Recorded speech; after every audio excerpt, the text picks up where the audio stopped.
everybody, Adam from High Desert Hollow here, standing here next to the Rocket Mass heater. If you haven't seen the video I put together on the Rocket Mass heater, I'll put a link in the video right now. Go ahead and click on that and it'll take you right to that video. It kind of goes over the idea behind it and why we put it in our house and how well it worked for us.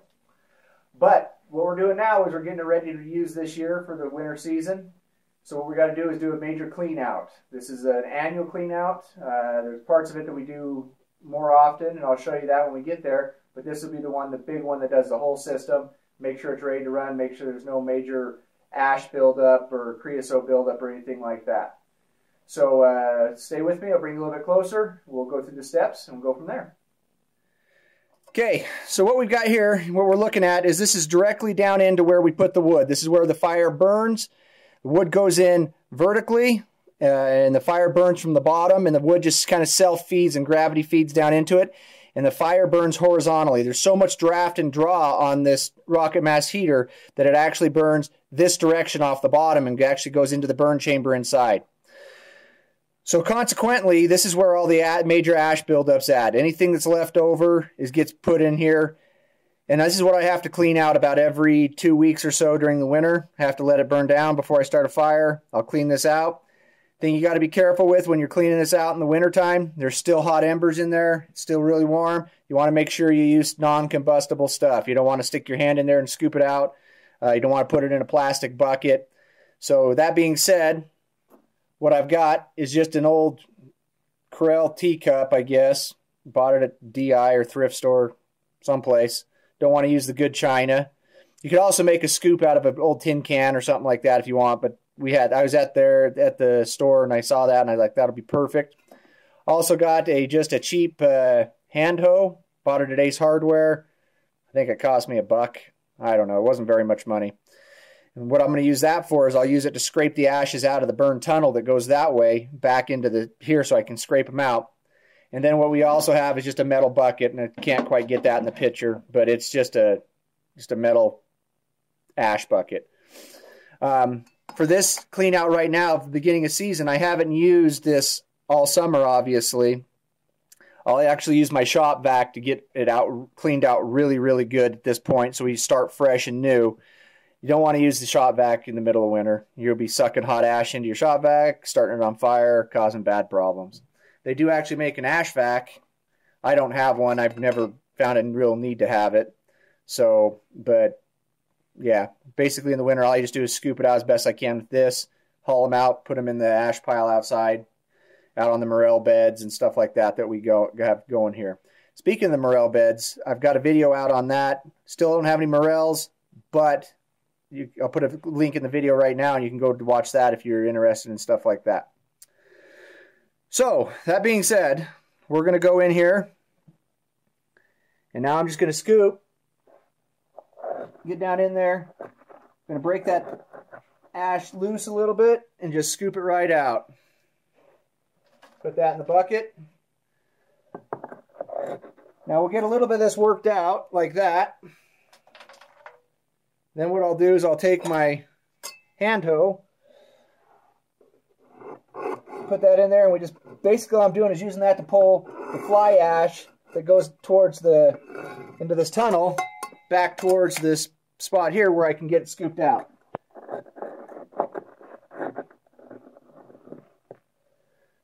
Just like that. Now I'm going to get as much of this as I can out of here. And then I'm going to use the shop vac and really clean it out good. And what I'll do is I'll actually get a couple pictures from the inside and kind of show you guys what the inside of the tunnel looks and the condition of it and how well it's holding up. So stay with me and we'll go from there. All right, guys. Now we're at the point with the shop vac. We got this cleaned out as best we can.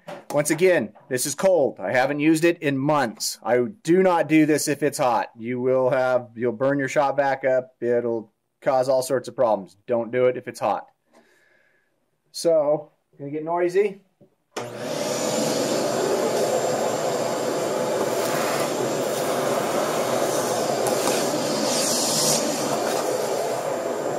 Get that all cleaned out, and then we'll actually go down the tunnel itself. We'll feed the hose in there. Try to get all that fly ash that's worked its way to the back.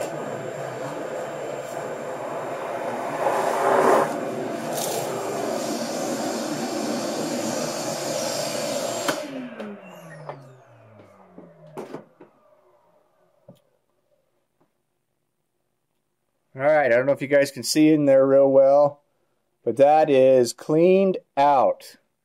We've got it all vacuumed out all the way to the back as best we can. What I'll do now is I'll send the camera down in there. We'll get some pictures of inside the actual tunnel and then up into the burn chamber itself inside the barrel. So that way we can check, make sure there's no pieces of our fire clay mix breaking and coming out. Or the insulation or any of that. We want to make sure that burn chamber is in good shape because there's a lot of heat in there and we don't want that to cause a problem. So, show you a couple pictures now of that, and then we'll move on to the next step.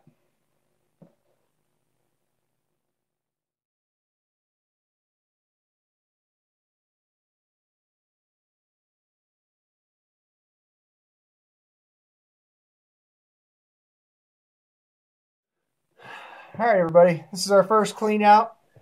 This is what we'll do on an annual basis. This is not something I'll do throughout the year. I found, I checked it once the first year we ran this halfway through, and I didn't have any significant amount of buildup. Nothing that I was really concerned about. So I haven't really, I mean, it's just turned into an annual thing. So what we do here is this is just all it says is a 8-inch round duct cap, and we got to work that kind of off of there. Like so. And that's the first clean out after it comes out of the barrel. This is where if I have any major fly ash or anything that's coming through or any creosote buildup, it's where we're going to probably see the most of it. I've got a little bit of buildup in here, but that's a whole year's worth of burning. And I mean, it heated our house all last winter. And that's all I got in there. What I'll do at this point is I'll take the shop back again. Once again, this is all cold. I don't have to worry about it being hot or anything like that. It hasn't burned in months. And I'm just going to vacuum this out as best I can.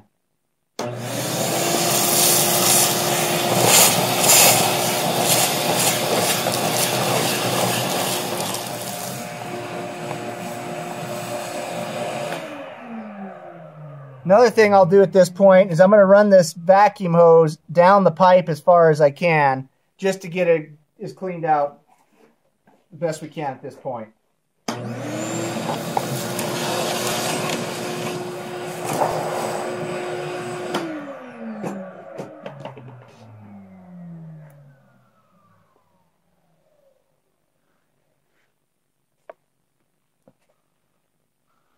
All right.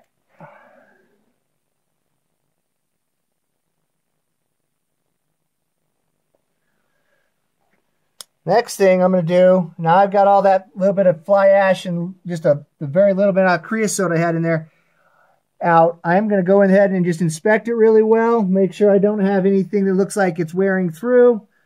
Too hot, anything like that. It all looks good. In fact, after you get it cleaned out, the pipe's still silver on the inside. That's cool. All right, we've got that nice and cleaned out. Got the hose worked down the pipe as far as we can. I've done my inspection. Looked, everything looks good. We're going to reinstall this cap. It takes just a little bit of finesse to get her in there. Like so. Move on to the next one at the other side of the bench. All right, everybody. So we're on clean out number 2 here.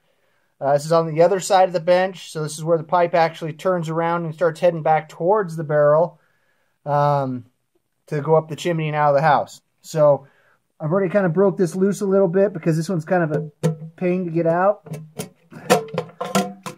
Get that out of there.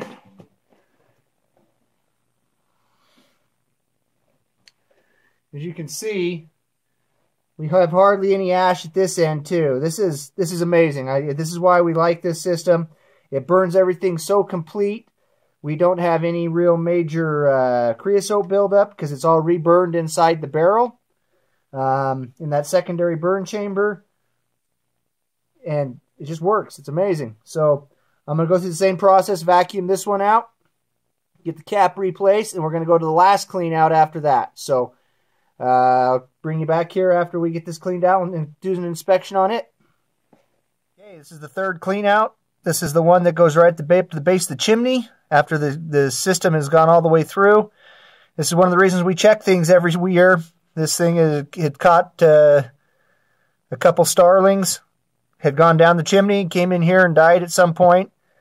And there's just one right here. Got to get it taken out. We don't want that in our system at all. That's going to cause a problem.